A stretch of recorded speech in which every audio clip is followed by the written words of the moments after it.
Assalamualaikum warahmatullahi wabarakatuh. Selamat siang dan salam sejahtera bagi kita semua. Yang terhormat Hakim Tinggi Pengadilan Tinggi Medan, Bapak Dr. Longser Sormin, Sarjana Hukum Magister Hukum, selaku pembicara pada hari ini. Yang terhormat Hakim Tinggi Pengadilan Tinggi Medan, Bapak Dr. Dahlan Sinaga, Sarjana Hukum Magister Hukum, selaku moderator pada hari ini. Yang terhormat Hakim Tinggi dan Hakim Ad Hoc Pengadilan Tinggi Medan. Yang kami hormati pejabat struktural dan fungsional beserta aparatur peradilan Pengadilan Tinggi Medan. Yang kami hormati Ketua, Wakil Ketua beserta aparatur peradilan Pengadilan Negeri Sewilayah Hukum Pengadilan Tinggi Medan yang saat ini sudah bergabung secara daring bersama kami melalui Zoom meeting. Seraya memanjatkan puji syukur kehadirat Allah Subhanahu wa Ta'ala, Tuhan yang Maha Esa, yang telah melimpahkan rahmat dan karunia-Nya, sehingga kita dapat berkumpul pada acara Pembinaan Teknis dan Administrasi Yudisial Pengadilan Tinggi Medan, Jumat 14 April 2023. Untuk mengawali acara Pembinaan Teknis dan Administrasi Yudisial pada hari ini, marilah kita menyanyikan lagu Kebangsaan Indonesia Raya, dilanjutkan himne Mahkamah Agung Republik Indonesia. Hadirin mohon berdiri.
Hadirin disilakan duduk kembali. Pembacaan doa yang dipimpin oleh Bapak Andri Pramono, Sarjana Komputer Magister Sains, Kepala Bagian Perencanaan dan Kepegawaian Pengadilan Tinggi Medan.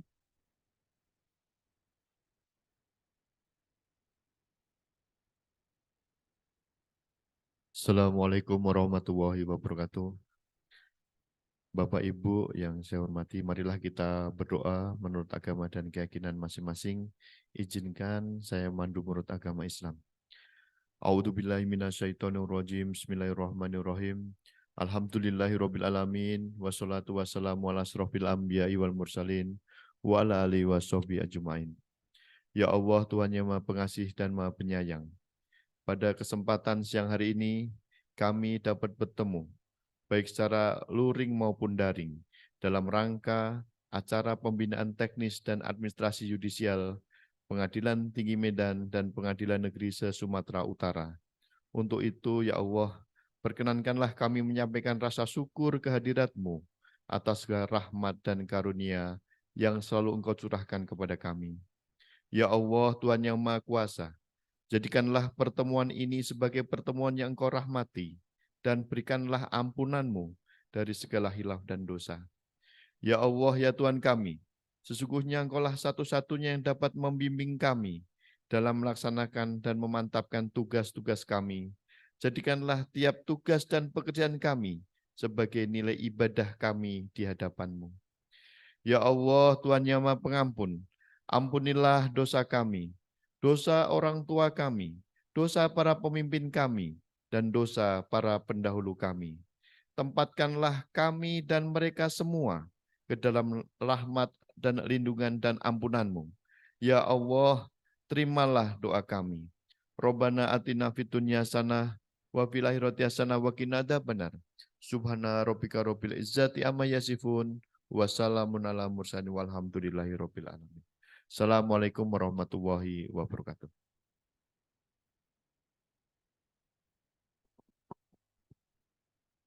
Bapak Ibu hadirin yang kami hormati, acara selanjutnya adalah pemaparan materi dengan topik tindak pidana bidang perpajakan yang dibawakan oleh Hakim Tinggi Pengadilan Tinggi Medan, Bapak Dr. Longser Sormin, Sarjana Hukum Magister Hukum selaku pembicara, dan Hakim Tinggi Pengadilan Tinggi Medan, Bapak Dr. Dahlan Sinaga, Sarjana Hukum Magister Hukum selaku moderator, serta Panitera Pengganti Pengadilan Tinggi Medan, Bapak Khairul, Sarjana Hukum Magister Hukum selaku notulen. Pemaparan materi ini akan langsung dirangkaikan dengan sesi tanya jawab.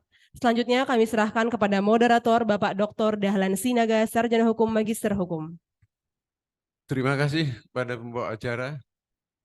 Selamat siang menjelang sore. Assalamualaikum warahmatullahi wabarakatuh. Salam sejahtera bagi kita semua. Om Swastiastu, Namo Buddhaya. Salam kebajikan. Yang saya hormati rekan-rekan Bapak Ibu Hakim Pengadilan Tinggi Sumatera Utara dan Hakim ad hoc, Bapak Panitera Pengadilan Tinggi, dan rekan-rekan keluarga besar Pengadilan Tinggi Medan yang hadir pada kesempatan ini.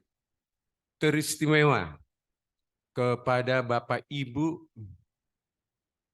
yang ada di daerah dari 21 Pengadilan Negeri se-Sumatera Utara. Kami ucapkan selamat datang dalam acara BIMTEK pada kesempatan ini, dan kami berdoa berharap bagi yang berpuasa semoga puasanya berjalan dengan baik hingga selesai nantinya. Bapak Ibu sekalian, pertama kita mengucapkan syukur kepada Tuhan Yang Maha Kuasa karena kita diberi kesehatan, bisa kita melakukan bimbingan teknik ini yang diikuti baik secara daring maupun luring. Dan Bapak Ibu sekalian, tentu kita sepakat untuk BIMTEK hari ini adalah sampai dengan jam 3. Sebagaimana ketentuan kita akan pulang kantor jam 15.00 sehingga nanti jam 15 kurang 5 acara akan kita tutup. Sebelum kita memberikan kesempatan kepada narasumber, kami akan membacakan kurikulum vitae atau riwayat hidup dari narasumber. Nama lengkapnya Dr. Longser Sormin, sarjana hukum, magister hukum. Tempat tanggal lahir Lobusona, Kecamatan Pangaribuan. Ini letaknya di Tapanuli Utara. Kalau kita dari Siborong-Borong belok kiri, kira-kira berapa kilometer kita tidak tahu persis, tapi sekitar itu. Lahir 12 April 1959.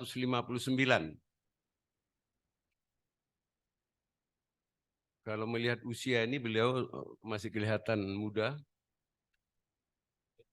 Alamat rumah Jalan Lak Jaksana Ranata, nomor 72, Balai Indah, Bandung, Jawa Barat. Beliau ada nomor HP yang berbeda dengan nomor WhatsApp.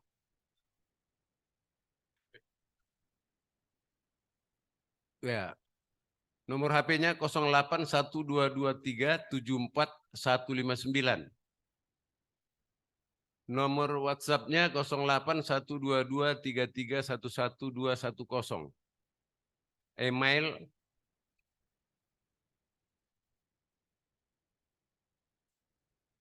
sorminlongser@gmail.com. Alamat Pengadilan Tinggi Jalan Ngumban Surbakti nomor 38A, Medan, Sumatera Utara. Bapak Ibu sekalian, yang ada di Pengadilan Tinggi, saya melihat begitu antusiasnya, tetapi saya percaya waktu yang kita gunakan ini akan sebaik-baiknya sampai jam 3 kurang 5. Semoga berjalan dengan baik. Saya lanjut pangkat golongan pembina 4A. Oh, 4E ya. 4E. Mohon maaf. Faktor U. Status kawin istri bernama Dr. Anda Rimbun Simajuntak. Nah, ini ada rekan kita di daerah ini yang marga Simajuntak ini. Pengadilan Tarutung, Binjai, Baligi. Anak satu bernama Mary Yohana Sormin.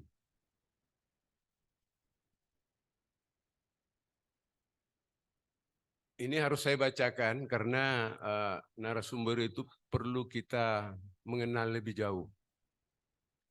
Terutama yang dari daerah banyak yang belum kenal dengan beliau. Beliau ini lahir sudah ya. Sekolah SD Negeri Parbatua, Tapanuli Utara. Purbatua, Tapanuli Utara tahun 71. Nah, ini satu kampung dengan Pak Baslin ini. SMP Negeri Pangaribuan tahun 1974. SMA Yosua Medan tahun 1977. Fakultas Hukum Universitas Jambi tahun 1985. Pasca Sarjana Sekolah Tinggi Ilmu Hukum IBLAM. Ini di Jakarta ya, tahun 2004. Jadi beliau ini program doktornya ilmu hukum pasca sarjana di Universitas Pasundan Bandung tahun 2017. Kumaha damang? Ya, jadi pekerjaannya ini luar biasa. Ada sampai 11. Saya hanya membacakan dari nomor 1 sampai yang ke-11 saja. Yang pertama, tahun 1986 sampai 1991 calon hakim pada Pengadilan Negeri Jambi. Dan sekarang ini poin ke-11 tahun 2021 sampai sekarang sebagai hakim tinggi pada Pengadilan Tinggi Medan. Riwayat pekerjaan, saya hanya satu yang sangat menonjol di sini karena beliau ini sangat luar biasa. Banyak mengikuti kegiatan, baik itu seminar, lokakarya, bahkan pelatihan-pelatihan yang cukup banyak. Ya, dan beliau ini dosen tamu juga di Pascasarjana Universitas Khairun Ternate tahun 2017 sampai 2018. Ya. Yang sangat menonjol saya baca ini adalah beliau ini mengajar tahun 2018-2019 para calon hakim Mahkamah Agung di Megamendung, Jawa Barat. Ya, itu sekilas dari riwayat hidup beliau, nanti lebih jauh bisa di-download di aplikasi beliau tadi sudah ada nomor emailnya. Baik Bapak Ibu sekalian, ini kita mulai nanti kepada Bapak narasumber, kami berikan waktu sesuai ketentuan sampai dengan jam 3:20.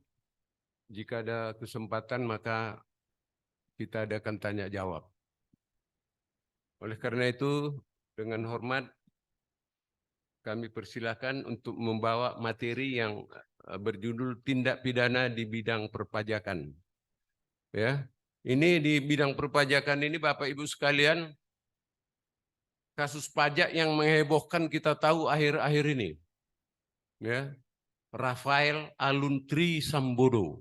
Ini masih ada famili dengan Sambodo. Ya. Ini akibat dari adanya kasus putranya Mario Dandi Satrio. Tetapi soal kasus pajak ini sebelumnya kita pernah dihebohkan tahun 2009. Gayus Tambunan. Bayangkan Bapak Ibu sekalian. Beliau saat itu 3A tapi simpanannya mencapai 100 juta. Ya.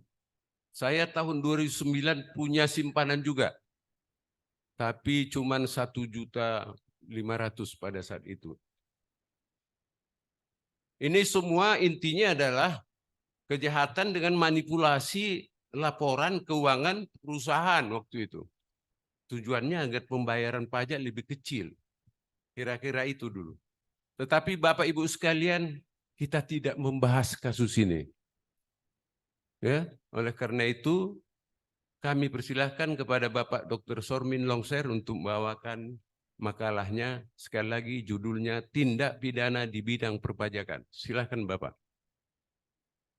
Terima kasih Pak Moderator. Yang mulia Bapak Ketua Pengadilan Tinggi Medan, mungkin mengikuti secara Zoom. Yang mulia Bapak Wakil Ketua Pengadilan Tinggi Medan, Bapak Ibu rekan-rekan Hakim Tinggi Medan, Bapak-Bapak Hakim ad hoc dan Hakim non-justisial, Bapak Panitra, Sekretaris dan para pejabat kepanitraan dan kesekretariatan di lingkungan Pengadilan Tinggi Medan, Bapak Ibu para Ketua Pengadilan Negeri se-Wilayah Hukum Pengadilan Tinggi Medan beserta jajarannya,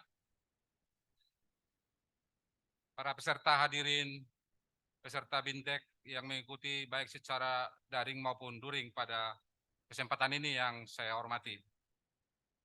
Assalamualaikum warahmatullahi wabarakatuh. Selamat siang, salam sejahtera bagi kita semua. Om Swastiastu, salam kebajikan. Pertama-tama marilah kita panjatkan puji syukur kehadirat Tuhan Yang Maha Kuasa atas perkenannya sehingga kita dapat berkumpul pada kesempatan ini melalui kegiatan BIMTEK yang kita laksanakan secara berkala di dalam lingkungan pengadilan tinggi dan wilayah hukum pengadilan tinggi Medan. Kita semuanya dalam keadaan sehat walafiat, walaupun masih dalam suasana puasa, kami harapkan tidak mengurangi semangat rekan-rekan yang mengikuti, yang masih melaksanakan ibadah puasa. Semoga puasanya berjalan dengan baik.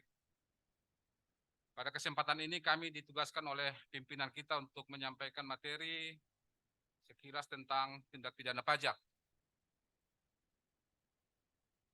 Mohon kami minta izin kepada Bapak Ibu sekalian dan moderator dan peserta semua peserta BIMTEK. Pemahaman kami di bidang tindak pidana pajak memang sangat minim sekali. Namun demikian kami berusaha mencoba menelah, mengumpulkan data-data dari berbagai sumber, terutama pendapat dari Bapak Mujakir, salah satu dosen di UI, kemudian konsultasi dengan beberapa konsultan pajak. Kami sendiri buat paparan di sini adalah kami ambil dari lembaga konsultan pajak. Dan kami coba pelajari dan mohon kiranya Bapak Ibu sekalian bisa sama-sama kita telah sejauh mana undang-undang pajak ini dapat kita laksanakan, terutama di dalam penegakan hukumnya.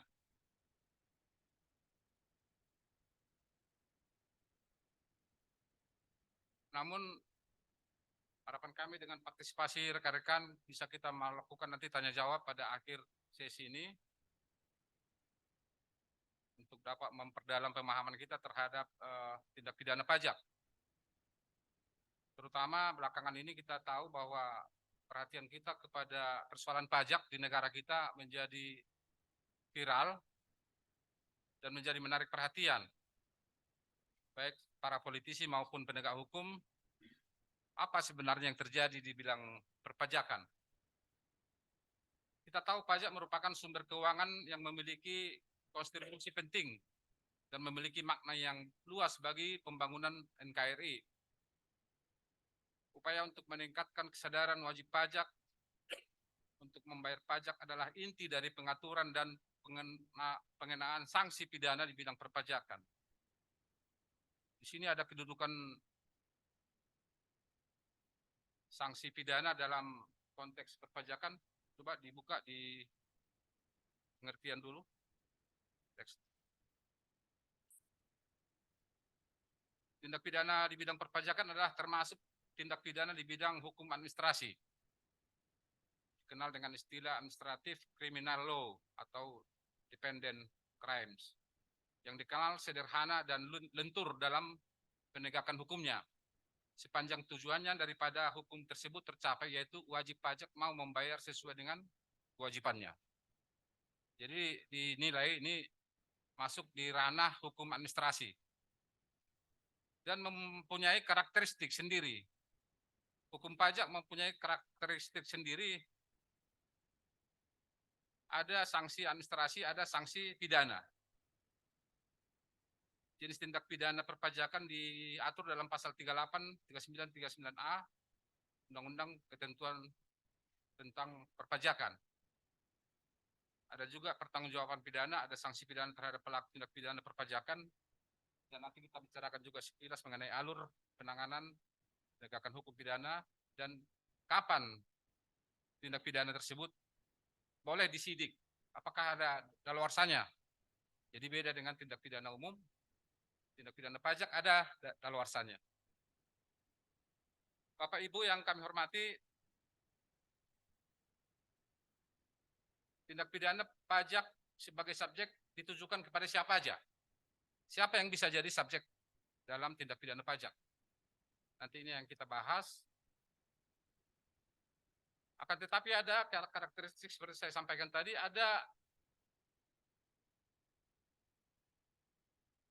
sesuatu yang beda dari sistem hukum pidana kita, bahwa di dalam penegakan hukum pidana pajak, bila mana si wajib pajak telah membayar, maka penegakan hukumnya bisa dihentikan. Ya, inilah perbedaan dengan prosedur penyidikan di pidana lain. Kalau di dalam pidana pajak, bila mana si wajib pajak yang tadinya sudah masuk kategori mungkin tersangkanya, bisa dihentikan penyidikannya bila mana pajak telah dibayar. Dan sejauh mana peran PPNS? Karena di dalam lingkungan pajak, yaitu di Direktorat Jenderal Pajak, ada yang dikenal seperti di lembaga lain PPNS, penyidik pegawai negeri sipil. Penyidik pegawai negeri sipil yang bertugas untuk melakukan penyelidikan dan penyidikan. Jadi mereka mempunyai kewenangan dalam hal dimungkinkan penyampingan perkara berupa penghentian penyidikan sepanjang kerugian negara telah dipulihkan dengan membayar kewajiban pajak disertai dengan dendanya. Jadi di sinilah karakteristiknya hukum pidana pajak. Subjeknya itu disebut adresat norm. Dia ditunjuk oleh undang-undang sebagai mana siapa yang menjadi wajib pajak, perbuatan khusus yang diatur di luar KUHP. Jadi di luar KUHP, walaupun nanti dalam pengaturannya ada juga ketersinggungan dengan KUHP. Lanjut. Oleh karena itu, seperti kami sampaikan tadi, oleh penyelesaian tindak pidana perpajakan harus tetap lebih mengedepankan kepentingan pemasukan keuangan negara melalui penyampingan perkara serta penerapan sanksi administratif. Jadi ada dua sanksi, satu administrasi, satu sanksi pidana. Di sini ada semacam alternatif ya. Ada alternatif, tapi ada juga tindak pidana tanpa disertai dengan sanksi administrasi. Nanti dalam halaman berikut. Lanjut. Penyelesaian melalui peradilan pidana baru dilaksanakan apabila kerugian negara tidak dapat dipulihkan. Jadi sepanjang masih bisa dipulihkan, walaupun sudah terjadi tindak pidana, bisa dikesampingkan dan dihentikan penyidikannya apabila kerugian negara bisa dipulihkan. Dengan demikian kerugian negara tidak dapat dipulihkan, apabila kerugian negara tidak dapat dipulihkan, penyelesaian melalui peradilan pidana harus tetap dilaksanakan untuk menjamin penegakan hukum perpajakan dan kepatuhan wajib pajak. Jadi hukum pidana pajak ini dianggap sebagai tuas ini. Tuas atau hukum pembantu. Hukum pembantu untuk penegakan hukum, memastikan hukum pajak itu dilakukan, diikuti, ditaati atau tidak. Untuk memastikan. Jadi semacam apa istilahnya, hukum pembantu untuk memastikan bahwa hukum pajak akan dilaksanakan. Lanjut. Ini ada beberapa contoh yang dikenal di dalam hukum pajak. Pelanggaran apa yang bisa dipidana atau dikasih sanksi administrasi, yaitu tidak mendaftarkan diri untuk diberikan nomor pokok wajib pajak. Kita sudah masing-masing semua punya, saya kira yakin saya bahwa hakim punya nomor NPWP.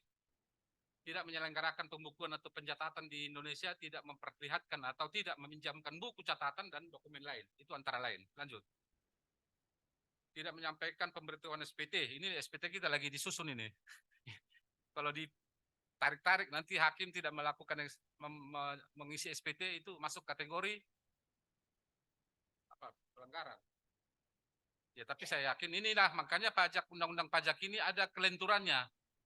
Ada kelenturannya, tidak seperti hukum lain, bila mana dilanggar atau tidak ditaati akan dikenakan sanksi. Jadi kalau kita membayar pajak atau terlambat membayar pajak, itu paling didenda, dikasih kesempatan terus.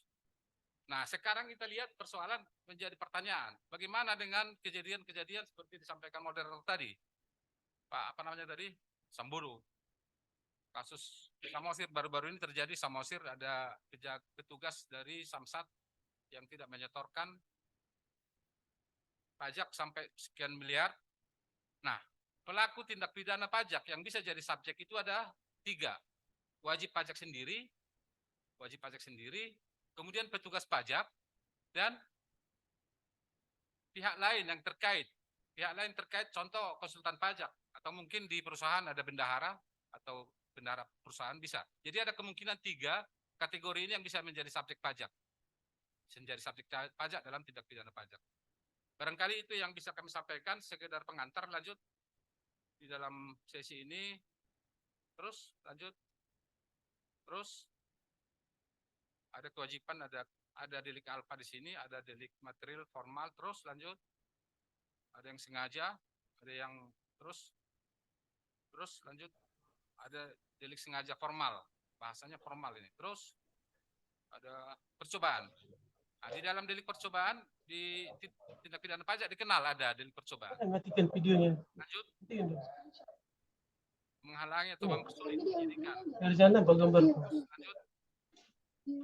Lanjut terus. Terus penyertaan tentang pidana pajak. Juga diatur dalam pasal 43 ayat 1 Undang-Undang Ketentuan Umum terhadap ketentuan pajak. Lanjut. Tanggung jawab pidana perpajakan. Di sini ada gium yang kita kenal di dalam pidana, tiada pidana tanpa kesalahan.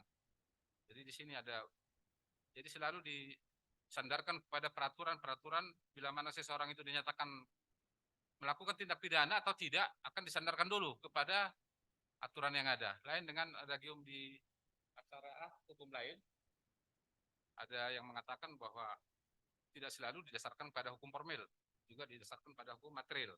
Di sini ada penekanan bahwa tidak bisa seseorang dinyatakan bersalah atau ditindak pidana dijadikan tersangka bila mana tidak ada aturan yang mengaturnya. Lanjut. Unsur kesalahan sengaja ada juga ditemukan dalam Undang-Undang Perpajakan. Terus lanjut. Nah, di sini ada contoh kasus yang kita ambil bahwa apa yang bisa dikenakan pajak, kenakan tindak pidana pajak. Ada beberapa kalimat kita kutip dari pertimbangan hukum di pengadilan salah satu di Indonesia, menyatakan di situ, dalam persidangan telah terungkap fakta bahwa setelah mendirikan PTX, terdakwa selaku direktur telah menandatangani SPT masa PPN PT, bla bla bla, periode bulan April 2007 sampai dengan Desember 2007, di mana SPT tersebut telah dipersiapkan isinya tidak benar dan tidak sesuai dengan kenyataan yang sebenarnya. Nah, ini kita sering terjadi, terutama dalam transaksi jual beli tanah. Itu bisa dikurangi harganya. Sebenarnya kalau ditarik-tarik ke pidana bisa kena. NJOP-nya sekian.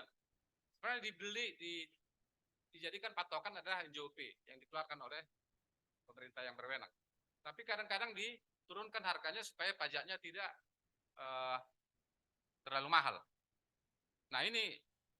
Tapi kalau kita lihat, kalau semuanya undang-undang pajak ini diterapkan, bisa banyak kita yang kena sebenarnya nih.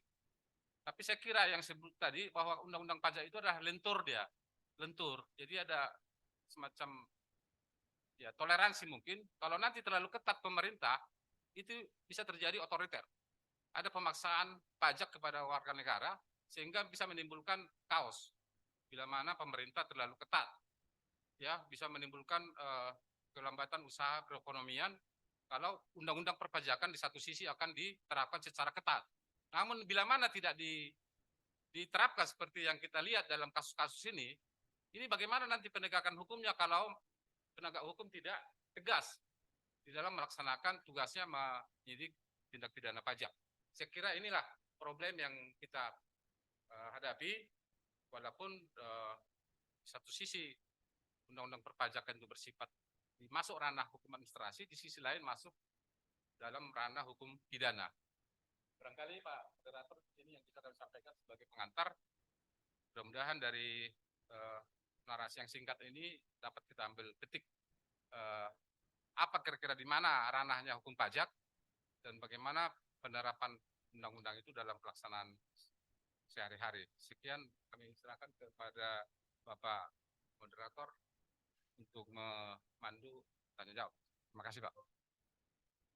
Terima kasih. Aplaus dulu buat narasumber.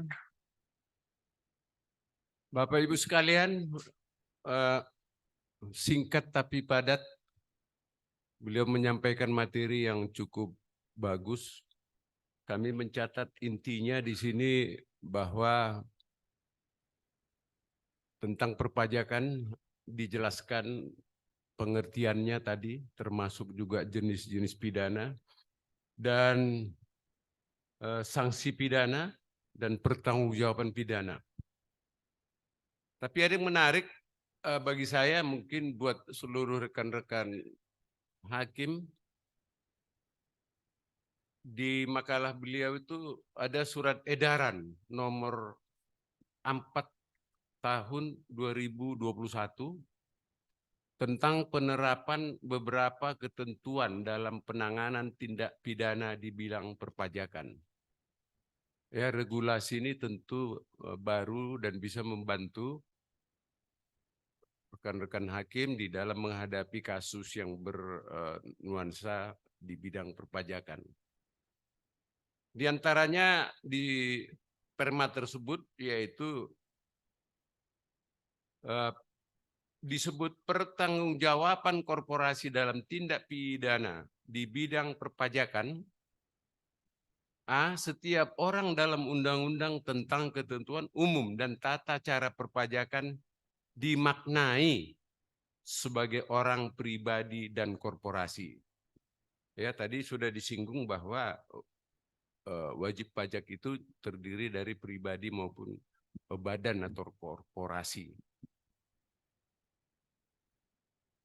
Poin B di Perma nomor 4 tahun 2021 dinyatakan tindak pidana di bidang perpajakan dapat dimintakan pertanggungjawaban kepada orang pribadi dan korporasi.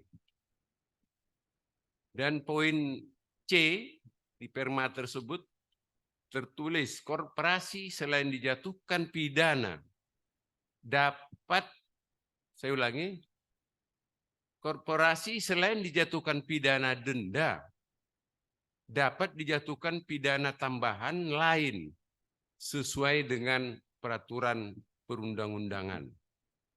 Ini catatan kami dari makalah beliau untuk kita perhatikan bersama sebagai pedoman di dalam menjatuhkan atau mempertimbangkan suatu kasus di bidang pidana. Baik, untuk selanjutnya masih ada waktu sedikit lagi sesi tanya jawab. Yang pertama kami beri kesempatan kepada Bapak Ibu dari Pengadilan Negeri.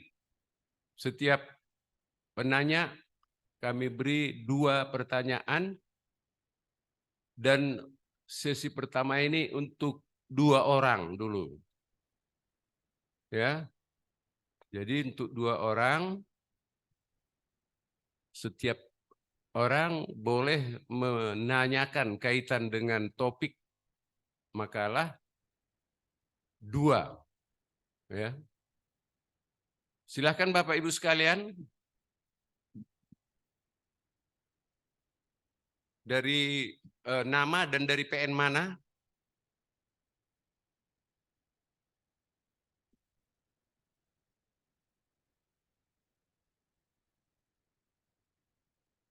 Ya, dari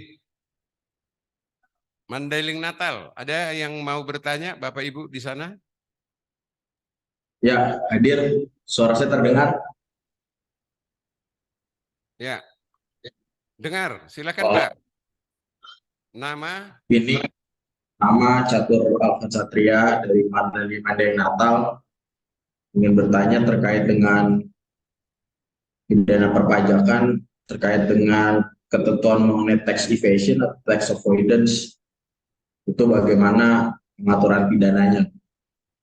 Mungkin pertanyaannya dulu seperti itu. Coba Tax evasion. dieja secara berlahan, karena ada eho-nya dari sana Pak. Ada eho, jadi kami kurang bisa menangkap.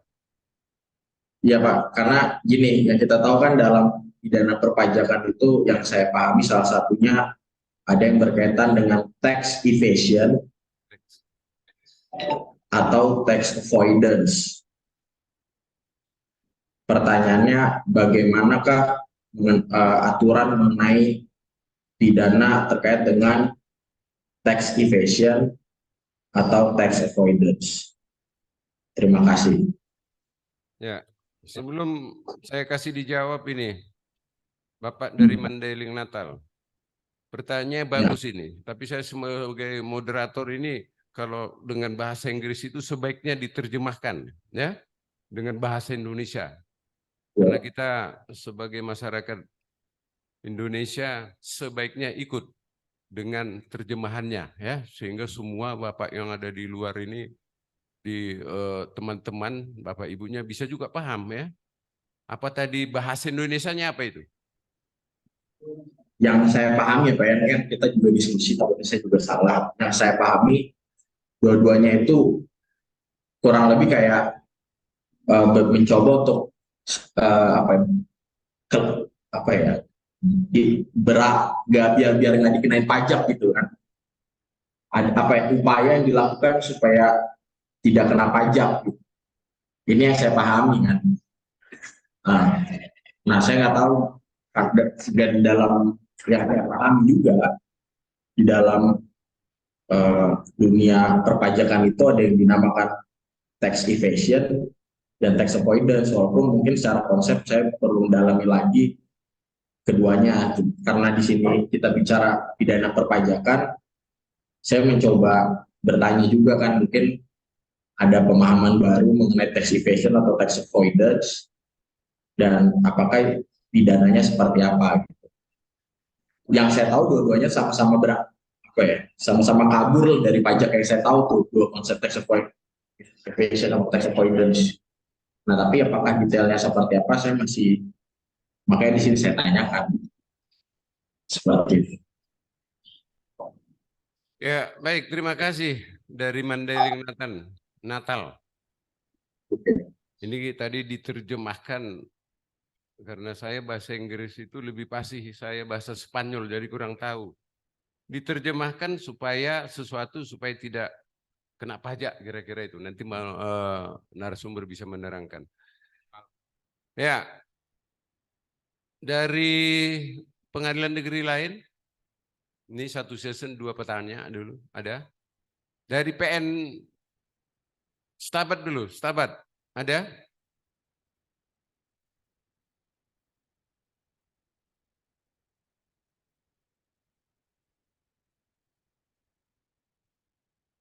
Halo, ya, sambil menunggu. Izin dari Stabat cukup Bapak.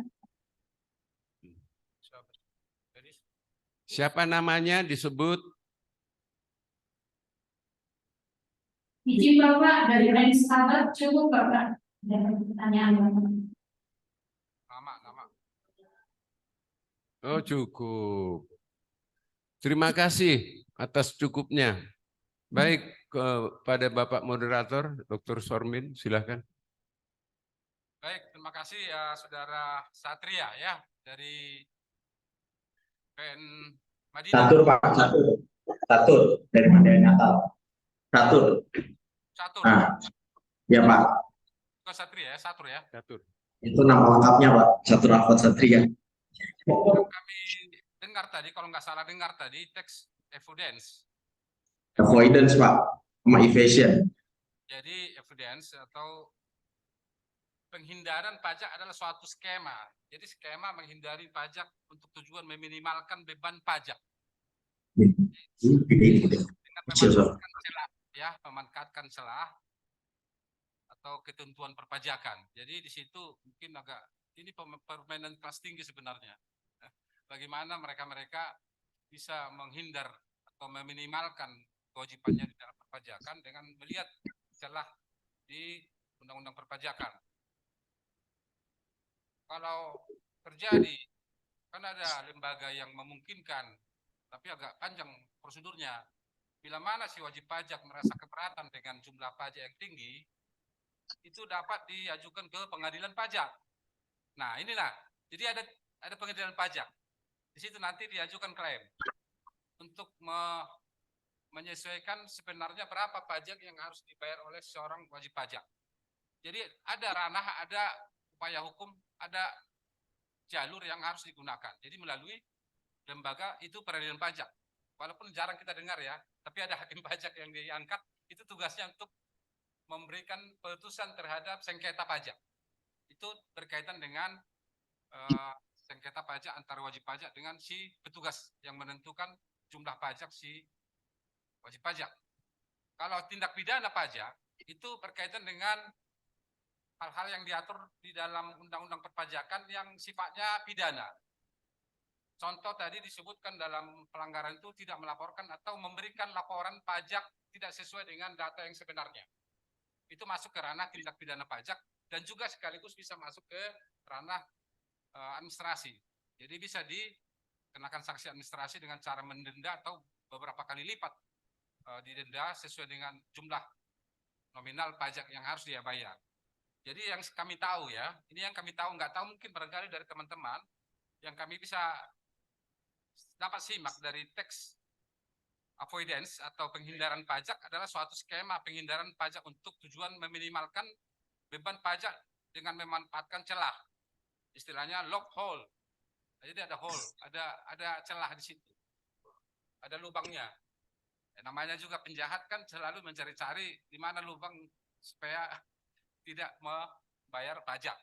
Itu biasa di kalangan imigrasi sering terjadi, atau para petugas pajak di imigrasi memanfaatkan lubang-lubang pajak yang undang-undang pajak yang tidak sebagaimana mestinya.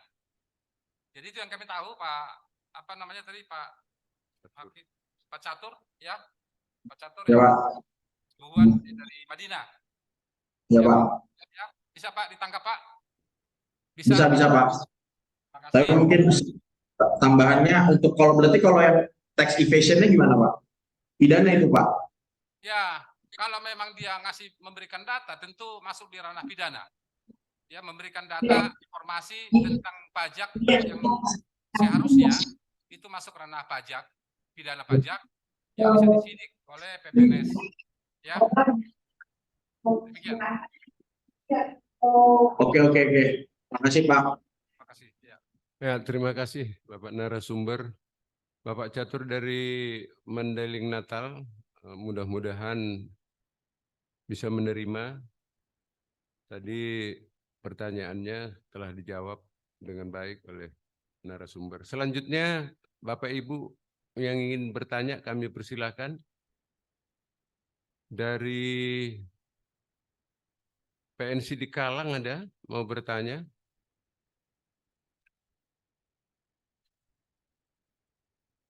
Halo, si di Kalang. Kami lagi gangguan Pak. Kami tidak ada pertanyaan Pak, cukup. Ya, terima kasih. Ada dengar kita suaranya? Ada. Ya. Yang lain dari PN Pematang Siantar ada? Mau bertanya silakan. Bapak Ibu Hakim. Atau juga oh ya, ini ada. Silakan dari Pematang Siantar, Bapak Ibu yang mau bertanya. Ini dari Siantar lengkap ini. Ada hampir 10 orang. Silakan. Bapak yang sudah megang mic-nya.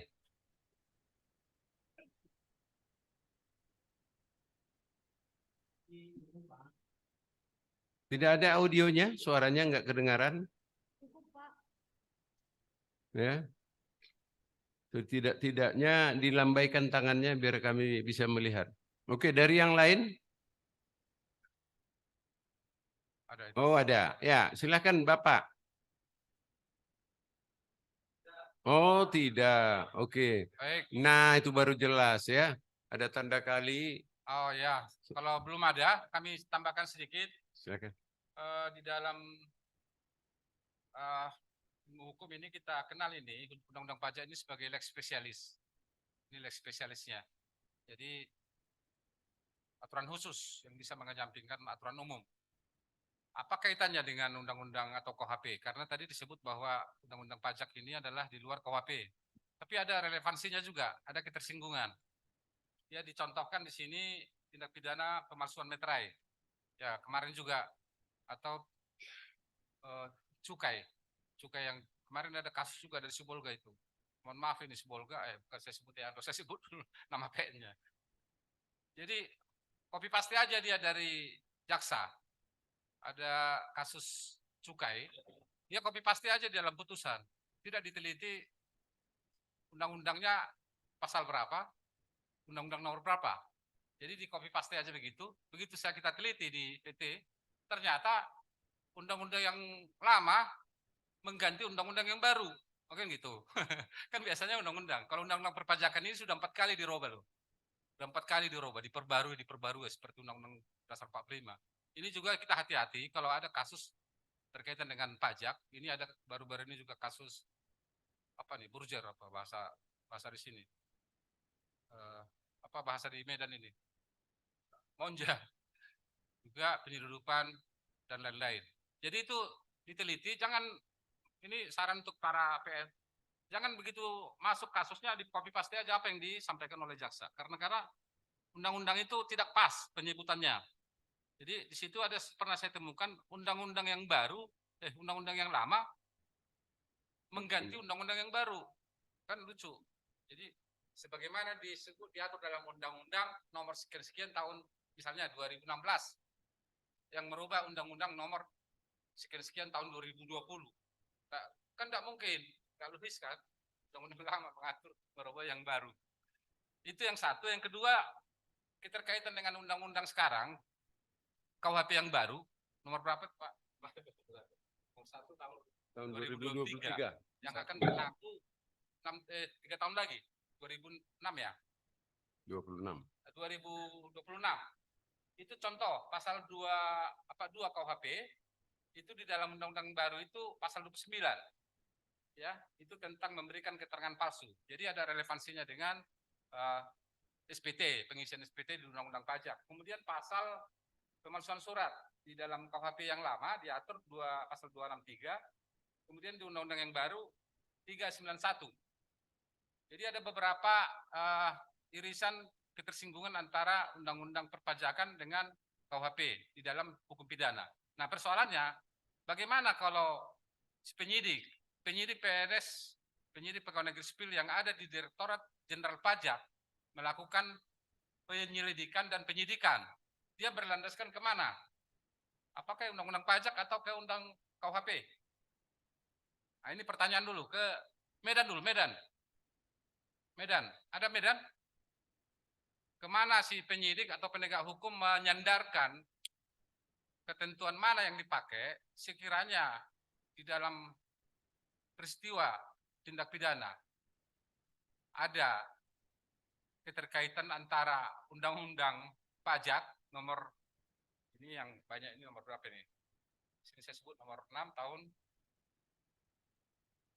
83 yang sudah 4 kali dirubah dengan KUHP. Di dalam KUHP ada pemalsuan atau memberikan keterangan tidak benar. Mana yang mau digunakan oleh penyidik? Medan ada? Medan atau masih ngantuk? Kita maklum nih, suasana puasa. Ada angkat tangan nih. Gimana? Apa katanya? Gimana relevansinya? Bagaimana keterkaitannya? Ada yang mau ditanya nggak? Oh, nggak ada. Perpajakan. Bisa ditangkap? Pas. Siapa yang bisa jawab? Dari PN Siantar atau Simalungun atau Sedempuan? Ini kasusnya jarang ya. Kalau ada kasus bea cukai misalnya penyeludupan, ya cepat-cepat diputus. Udah nggak tahu bagaimana perkembangannya. Apakah itu dilakukan oleh penyidik PNS di Direktorat Pajak atau oleh polisi RI? Nah, enggak diperhatikan ya. Bagaimana kalau nanti diajukan pra peradilan terhadap kasus tindak pidana perpajakan sekiranya dilakukan penyidikan oleh Polri? Ini pertanyaan dulu. Ya kalau nggak ada yang bisa jawab nanti jadi PR ya. Mungkin Pak Yani nih. Pak Yani, ini teman saya di Diklat, kenalnya di Diklat Pak Yani, datang lagi ke sini. Silakan Pak Yani. Hakim tinggi yang baru kami perkenalkan sekalian dengan rekan-rekan di PN di provinsi wilayah hukum PT Medan. Ini Bapak yang baru, Bapak Yani dengan ibunya. Dua suami istri, nanti kalau ketemu di mana-mana biar tahu ya. Silakan Pak Yani. Mohon maaf saya tidak mengikuti dari awal season ini, tetapi perlu kami kasih gambaran. Bapak, Ibu, dan saudara sekalian, tindak pidana pajak rumusannya secara resmi dalam Kitab Undang-Undang Perpajakan itu tidak diatur secara spesifik. Tentang pemidanaan itu ketentuan umumnya dari Wetboek van Strafrecht atau KUHP kita. Tetapi pajak itu merupakan tindak pidana khusus. Pengertian tindak pidana pajak itu diatur di Undang-Undang Penanaman Modal. Di pasal 33-nya itu ada definisi apa itu tindak pidana pajak. Kemudian ada peraturan Menteri Keuangan nomor berapa di situ juga diatur tentang definisi apa tindak pidana pajak itu. Jadi ketentuan pajak tersebar di undang-undang materialnya. Misalkan di Undang-Undang Pajak Bumi dan Bangunan, Undang-Undang Biaya Materai, dan sebagainya. Di Mahkamah Agung menyoroti tindak pidana pajak ini terbit SEMA nomor 4 tahun 2021.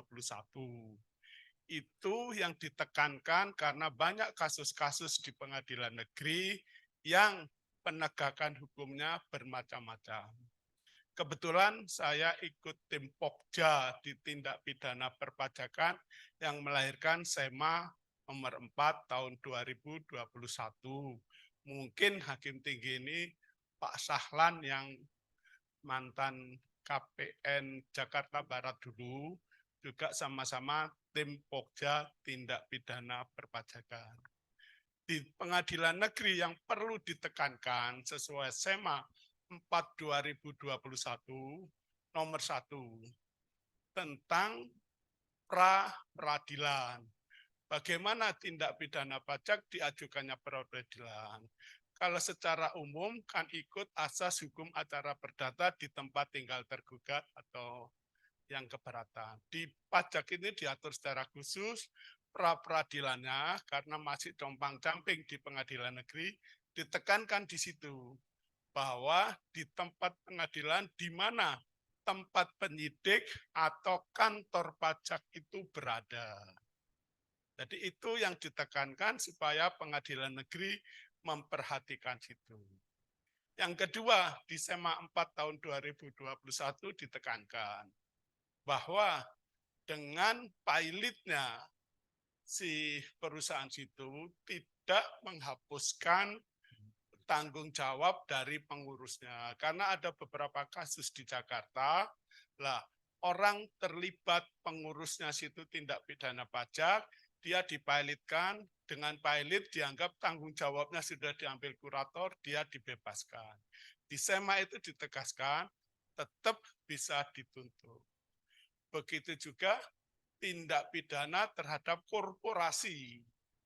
Ya, kalau korporasi melakukan kejahatan pajak, itu si korporasinya bisa dijatuhi pidana.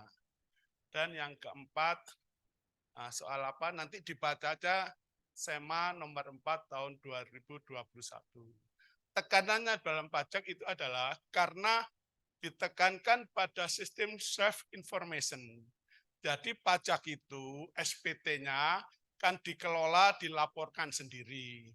Tetapi kalau melaporkan tidak benar isinya, atau melaporkan tidak sesuai, atau melaporkan tidak sesuai dengan beban yang dilakukan, itu masuk tindak pidana pajak.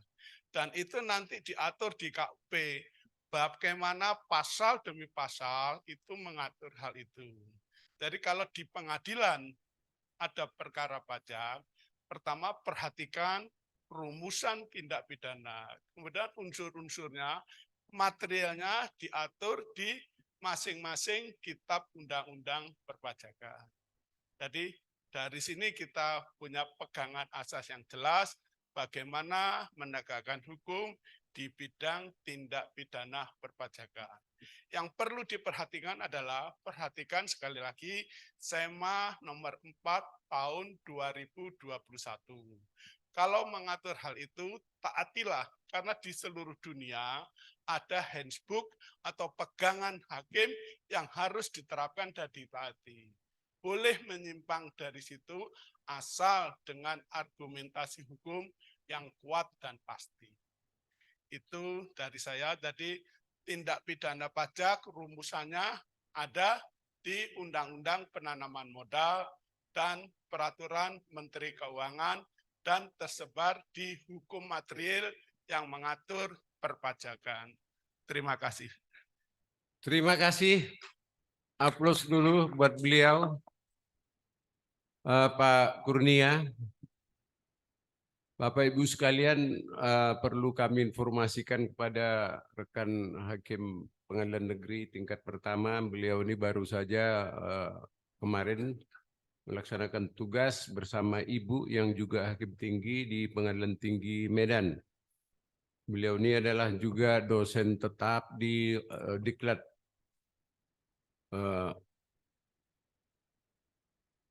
Peradilan Umum Mahkamah Agung, ya. Penekanan yang menambah wawasan kita tadi sudah disinggung beliau, menambah wawasan kita. Perpajakan juga ada titik singgung dengan Undang-Undang Penanaman Modal, bahkan termasuk bagaimana pra-peradilan pajak. Ya.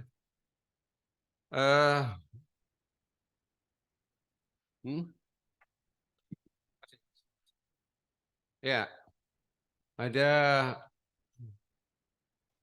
informasi dari PN Bali G. Ini waktu tinggal 3,5 menit. Ya, 3,5 menit kurang 30 detik. Silakan dari PN Bali G mau bertanya.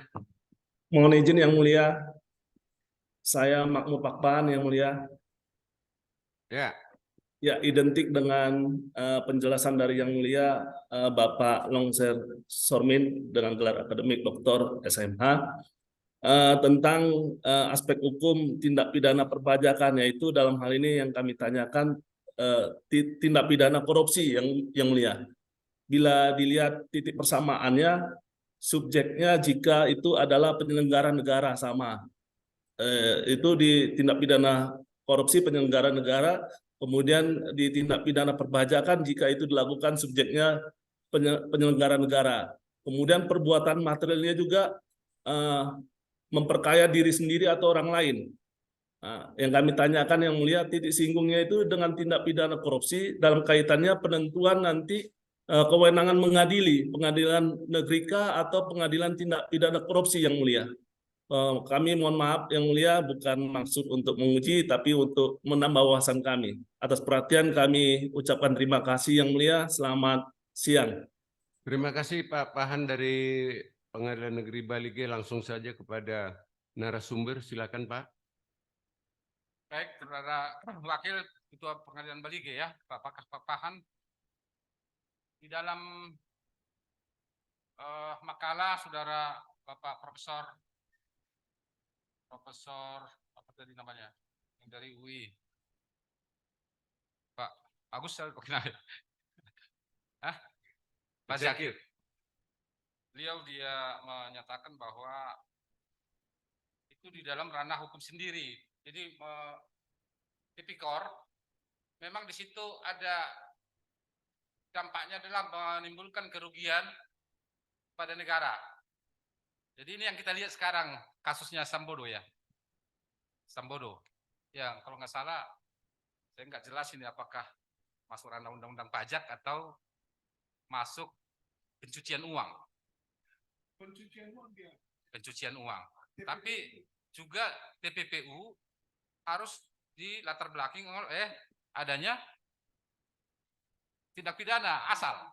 Kan nggak mungkin pencucian yang dicuci uang itu tentunya harus berasal dari pidana asal.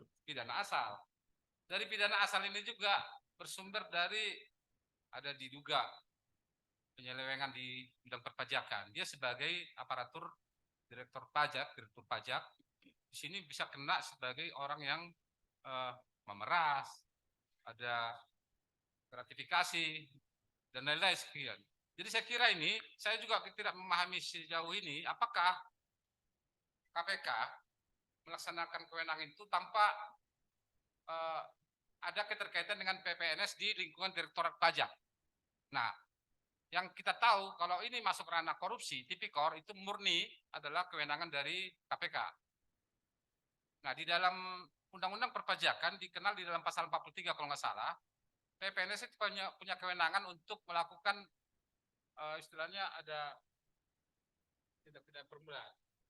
Ada dugaan tindak pidana dilakukan oleh seseorang, maka PPNS punya kewenangan untuk melakukan penyidikan, menahan, menangkap, dan menyidik dan seterusnya sebagaimana kewenangan penyidik.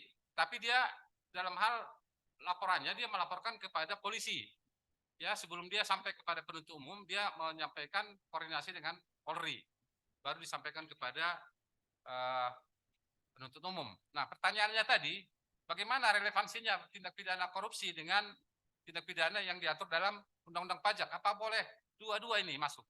Nah, ini saya sendiri tidak bisa jawab, ya. Barangkali kembali saya merasa beruntung ini dari Pak Yani di sini. Konseptornya masa beruntung saya. Tadi dugaan saya tadi Pak Yani ini ya kebetulan di diklat, atau Pak Barlian juga barangkali bisa. Waktu Pak. Pak Barlian, waktu kita terakhir ini ya, terakhir. Bagaimana relevansinya tipikor Undang-Undang Tindak Pidana Korupsi terhadap tindak pidana di perpajakan? Ya, silakan Pak. Atau karena waktu, saya bagi tulisan saya saja untuk di-share pengertian unsur-unsur tindak pidana perpajakan relevansi dengan tindak pidana yang lain. Mudah-mudahan paling lambat minggu depan cuti bersama ya.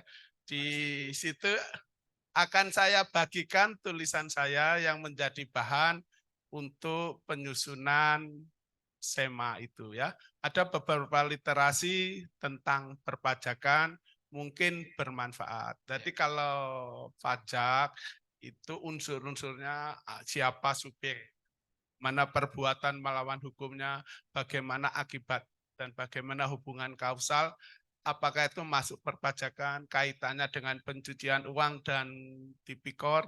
Nanti baca, tak cari tulisan saya, mudah-mudahan bermanfaat lewat grup PT. Baik Pak. Terima kasih. Terima kasih banyak. Ini panjang ceritanya, Pak Made, Mas. Ini waktu kita habis, Pak. Usul saja. Usul saja. Jadi tadi dari narasumber pertama mengatakan bahwa ini hanyalah pengantar. Artinya hanya kulit-kulitnya sajalah yang disampaikan oleh narasumber yang pertama. Tetapi ada sambutan baik dari rekan kita yang baru, Bapak Kurnia Yani Darmono, bahwa beliau mempunyai bahan yang cukup untuk memperdalam masalah ini. Jadi alangkah baiknya kalau nanti di acara pembinaan berikutnya, itulah baru intinya daripada masalah ini disampaikan. Jadi saya kira tidak perlu pakai tulisan yang disampaikan melalui itu, juga orang bisa males membacanya gitu. Baik, saya kira itu Bu ya. Baik, masukan yang luar biasa dari Pak Yani dan juga yang barusan usul saran dari Pak Made. Ya, demikian dari saya sebagai narasumber. Atas kurang lebihnya mohon maaf atas penyampaian yang sangat singkat ini, dan memang sengaja diambil di saat-saat puasa supaya tidak banyak berbicara, tapi mudah-mudahan itulah yang bisa kami sampaikan. Terima kasih Pak Moderator dan panitia. Kurang lebihnya kami mohon maaf. Baik, terima kasih. Tepuk tangan kita. Bapak Ibu hadirin yang ada di tempat ini dan yang ada di luar. Luring. Kami moderator dan penyaji tentu ada kekurangan kami pada kesempatan ini. Dengan kerendahan hati kami mohon maaf yang sebesar-besarnya. Mudah-mudahan di lain kesempatan bisa lebih baik. Saya akhiri dengan pantun. Burung dara, burung cendrawasih. Cari dulu di Papua. Cukup sekian dan terima kasih. Semoga bermanfaat untuk kita semua. Ya. Wassalamualaikum warahmatullahi wabarakatuh. Salam sejahtera buat kita. Kami kembalikan kepada protokol. Baik, terima kasih kepada Bapak pembicara dan moderator. Selanjutnya, untuk menutup acara pada hari ini, marilah kita menyanyikan lagu Bagimu Negeri. Hadirin dimohon berdiri.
Hadirin disilakan duduk kembali.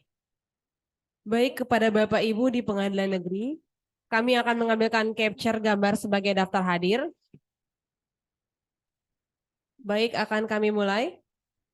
1, 2, 3. Terima kasih.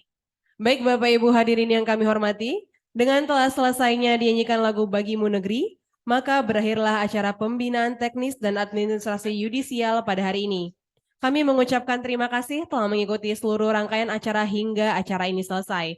Saya Nida selaku pembawa acara pamit undur diri. Wabillahi taufik wal hidayah. Wassalamualaikum warahmatullahi wabarakatuh.